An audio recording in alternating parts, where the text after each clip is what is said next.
երբեք չի եղել այսպիսի բան, որ քաղաքական կամ հասարակական գործիչների ծնողներին նույնիսկ ճանաչենք, ելուր մնաց ճանաչենք, պիտակներով և մագդիրներով իրենց ցուցաբերած վարքի պատճառով։ Մի մոռացեք համբալի պատմությունը կամ համբալների պատմությունը, որը այսօրվա քաղաքապետ կոչվածի հոր արտահայտությունն դրսևորում էր։ Այն ամենազազրելի արտահայտությունն էր, որ մյուս պատգամավորի մայրն էր ասել կամ արտահայտել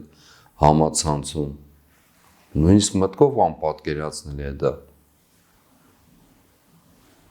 Այս երևույթն ու դրվագը,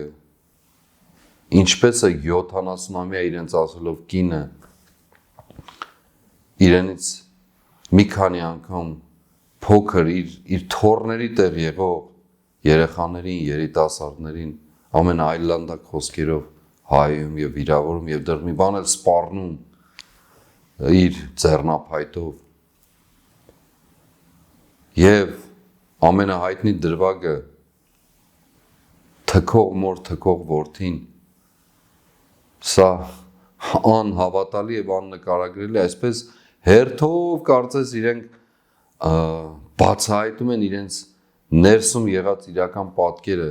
Եվ մի առիթով ասել եմ, եթե սրանք հրապարակային կերպով չեն կարողանում իրենց զսպել և այսպես արտահայտում են մարդկանց մասին, դուք պատկերացրեք իրենց նեղ շրջանակում ինչ հայհոյանքներով, ինչ խոսքերով, ինչ կերպերով են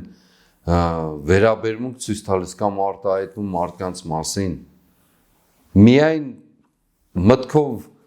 պատկերացրեք մի պահ կտեսնեք ինչ սարսափելի միջավայրը այս մարդկանց միջավայրը, թե ընտանեկան, թե գործնական։